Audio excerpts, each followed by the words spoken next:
Avril Haines is President-elect Biden's nominee to be the next Director of National Intelligence. Congratulations on your nomination.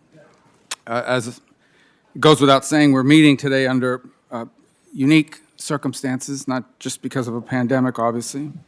And I want to thank our staff on both sides of the aisle who worked incredibly hard on the logistics of pulling this off. I want to thank our members, and I want to thank our witnesses for the cooperation to navigate through all of this. Real estate is at a premium right now in this building in terms of finding even a room to meet, and so they did some excellent work to make that happen, and our members as well are very accommodating, and I thank everyone. As I think you saw from our public statement, and I think you can tell from our actions, the Vice Chairman and I strongly agree that we need to proceed, move forward with the process to ensure that the Senate, the full Senate, gets the opportunity to fill these critical national security positions as early in the new administration as possible.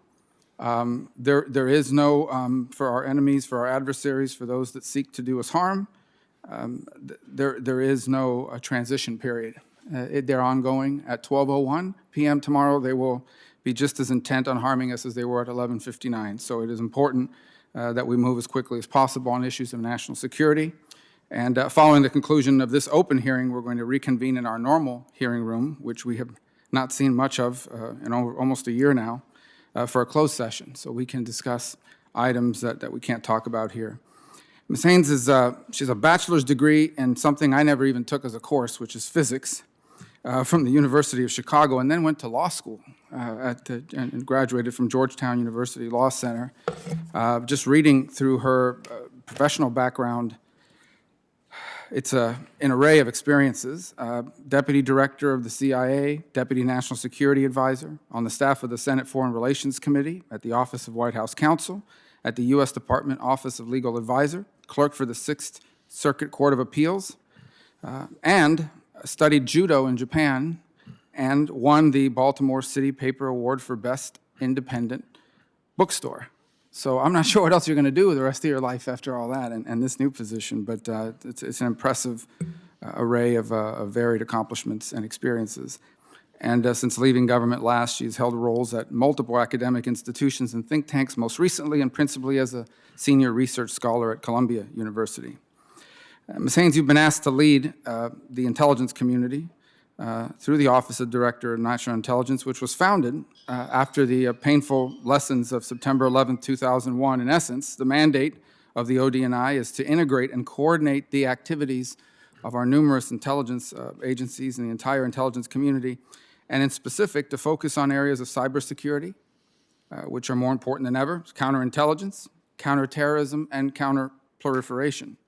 And as we've seen all too many times since the inception of the agency, not one among that list is anything less than no-fail mission. For my part, I want to seek your commitment that if you're confirmed as DNI, you will orient the intelligence community to comprehensively address the multifaceted, unprecedented national security and counterintelligence challenges and threats posed by the Chinese Communist Party. So I hope we can hear a little bit today about your goals, your ideas, about how we can continue to refine and improve on that.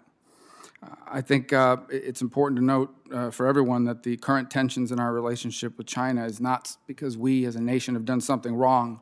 It is because we had a flawed bipartisan consensus for almost 2 decades, and that China, once they got rich and prosperous, would become like us or more like us. And then we woke up to the reality that they steal our trade secrets, our intellectual property. They use students in our universities to spy on us and steal research. They've made massive, unprecedented military gains, some of it through technology they've stolen from us, and frankly, some of it funded by American investors through the stock market. They obviously cheat on trade and on commerce. They can do anything. Their businesses want to operate freely here, but they restrict what our businesses can do there.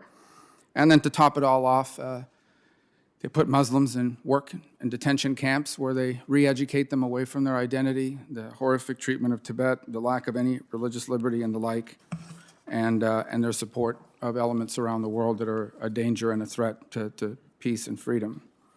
A particular area of interest for me is the Western Hemisphere and Latin America, and so I hope that we can get your commitment to sustain and enhance the focus and the collection priorities on the threats and challenges that we face, primarily from authoritarian regimes in our hemisphere in Cuba, Nicaragua, and Venezuela, these countries openly welcome cooperation in intelligence and military matters with adversaries of our country, including Russia, China, and Iran, and they allow their territory to be used to collect against us and our interests.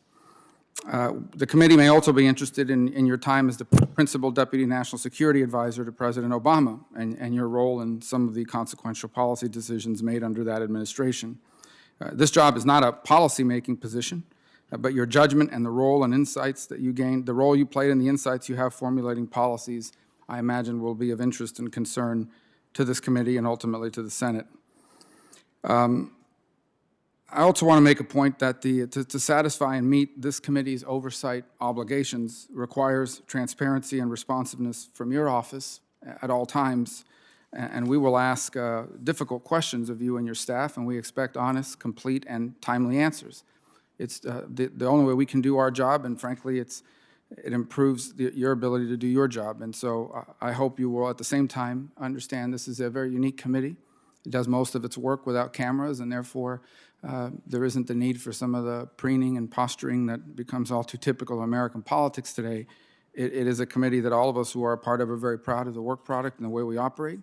And so I hope you'll view us not just as overseers, but also as partners in an asset. And as such, you will feel, we expect that you'll feel free to come to the committee with situations that you believe warrant our partnership. With that, I do want to thank you, for all of you, for your patience, for getting us here to this point today, also for your years of service to our country and for your willingness to resume that service. You certainly had other options, and we appreciate your willingness to come back into the service of our country. To the Vice Chairman.